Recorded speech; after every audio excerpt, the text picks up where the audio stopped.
né, como mostraram ali as pessoas que deram entrevista, como comentou o professor Gaudêncio, né, do que a comunidade, se organizando com que as pessoas jogavam fora, né, que as pessoas descartavam. Há um desenvolvimento daquela comunidade agora de forma sustentável. Pois é, a beleza desse vídeo é que tudo parte de uma enchente, não é verdade? As pessoas jogam lixo no valão, o valão transborda quando chove e entra na casa das pessoas e causa um estrago imenso. As pessoas vão defender as suas casas, fazendo com que 10 desempregados passem a coletar para a comunidade aquilo que está entupindo o valão. E descobre uma mina, que vão ocupar dezenas de outras pessoas, moradores de rua, etc., que não só ganham trabalho, mas se recuperam como seres humanos, voltam a estudar, voltam a ler. Mas o mais fantástico são as 300 mulheres que, a partir dessa coleta, começam a gerar e a criar coisas tão bacanas que chegam a ser exportadas. Eu diria que a conclusão é uma só: nós estamos criando uma outra sociedade. Isso não vai desaparecer, não vai parar de crescer. Os jovens vão entrar, outras comunidades vão descobrir a mesma coisa. Só queria chamar a atenção de que o lixo hoje é um problema insolúvel para as grandes cidades. A quantidade de lixo que se gera praticamente ameaça o meio ambiente, a saúde e assim por diante. E não há nada que se joga fora que não possa ser reciclado. Nada. Inclusive o que nós defecamos, assim, tudo pode ser reciclado.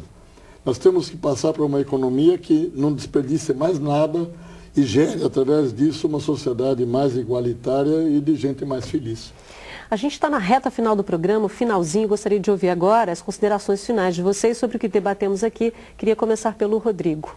Bom, eu fico muito emocionado e acho incrível ver esse tipo de exemplo que mostra sempre como o Brasil, nós temos brasileiros muito empreendedores, o brasileiro ele é criativo, ele é inovador. Na área social, nós temos uma nova profissão que foi criada nos últimos 20 anos nos Estados Unidos, que são os empreendedores sociais. E o Brasil é o país no mundo com o maior número de empreendedores sociais. Então nós temos também uma população muito criativa. E eu vejo que a gente tem que canalizar essa criatividade para atividades mais produtivas.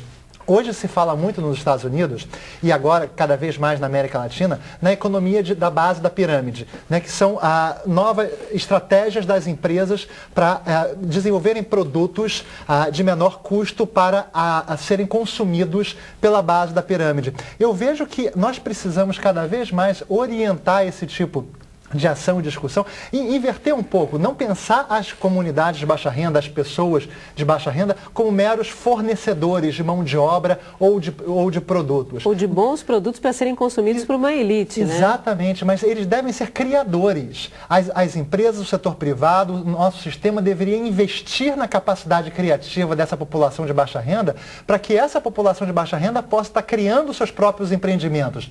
E assim nós estarmos empoderando, nós estamos criando esse protagonismo comunitário que vai, na minha opinião, criar um movimento bastante importante de transformação da nossa sociedade. Então eu acredito muito na força e no poder desses brasileiros, né, de conseguirem, enfim, lutar pelos seus sonhos, realizar esses sonhos. Essa é uma das formas mais viáveis da gente ser feliz e ajudar na construção do mundo melhor. Obrigada, Rodrigo. Professor Gaudêncio.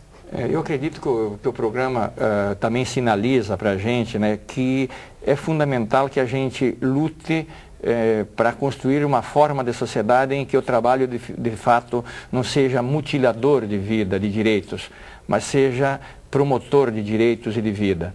E aí, as várias formas de educação, a educação escolar, a educação das práticas sociais, a educação de uma cooperativa, elas podem se constituir em mediações para essa travessia. E nessa travessia, eu acho que a gente tem que fazer várias coisas ao mesmo tempo. Tem que ter políticas distributivas, políticas emancipatórias de emprego e renda, e ter políticas de reformas estruturais. No Brasil existem reformas profundas, como a reforma agrária. Nós temos 20 milhões sem terra, temos milhares de boias frias. Então a escola tem um papel crucial para ir conscientizando, para ir produzindo capacidade de ler a realidade. Como há poucos dias eu li uma crônica do Veríssimo e dizia que um aluno lhe fez uma pergunta: Veríssimo, você sabe ler? E ele ficou muito contrariado até no início, mas depois disse: que leitura a gente faz da realidade? E eu acho que a escola básica tem esse papel. Eu sempre debato com os meus alunos, com professores, uma ideia de um italiano chamado Antonio Gramsci, que dizia que a escola de Torino para os trabalhadores tinha que ter 3 funções ao mesmo tempo. Ajudar a ler a realidade, ajudar as pessoas a querer mudar a realidade e a organizar-se para poder mudá-la. Eu acho que esse é o grande papel da escola básica, da graduação, da pós-graduação em qualquer espaço. Obrigada, professor Gaudêncio. Professor Paul. Olha, o que faltou talvez discutir hoje, mas segue logicamente do que nós já dissemos, é que o desenvolvimento tem que ser comunitário. É muito difícil que, por iniciativa de uma única pessoa, ou de poucas pessoas, a situação de uma comunidade pode mudar. Então, o primeiro passo é unir a comunidade. O último vídeo nosso mostra isso. Quer dizer, lá o Campo Grande só pôde dar o primeiro passo porque eles já estavam associados. Eles já resolveram enfrentar a questão da enchente coletivamente. Então, o primeiro passo é organizar a comunidade. Dar caráter de comunidade a essas pessoas que elas não têm espontaneamente. E nesse primeiro passo fundamental, existe uma figura que é o agente de desenvolvimento. Esse agente de desenvolvimento pode ser o professor, pode ser também o agente de saúde, pode ser o padre, mas eu acho que o professor é uma figura estratégica. Ele tem a formação, ele tem o prestígio, inclusive, ele tem acesso direto aos jovens, através dos jovens também aos pais. O professor poderia ser um magnífico agente de desenvolvimento local, que já estamos começando a desenvolver sistematicamente no Brasil e em outros países também. Vocês têm mapeado esses empreendimentos no Brasil de economia solidária. Quem tem sido o agente, de uma maneira geral, de desenvolvimento local? Não sabemos. O que está acontecendo é que esse mapeamento está em processo. Nós estamos aplicando um grande questionário. Provavelmente teremos históricos, teremos respostas à sua pergunta, mas vou ter que voltar para cá no fim do ano, no começo do ano que vem, possivelmente podendo responder a sua questão. Tomara, voltaremos então. Obrigada, professor. Bom, a série Educação e o Mundo do Trabalho termina aqui. Esperamos que você tenha gostado. A sua participação, como sempre, foi fundamental.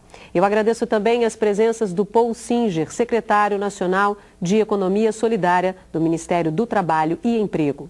Do Gaudêncio Frigoto, professor do Programa Interdisciplinar de Pós-Graduação em Políticas Públicas e Formação Humana da Universidade do Estado do Rio de Janeiro. E do Rodrigo Baggio, diretor executivo do Comitê para Democratização da Informática. Lembre-se, você pode enviar para a nossa produção relatos de experiências bem-sucedidas da sua escola. Basta mandar para a nossa caixa postal 50050, CEP 200-62-970. Ou, se preferir, acesse o nosso site www.tvebrasil.com.br/salto. Até a próxima série.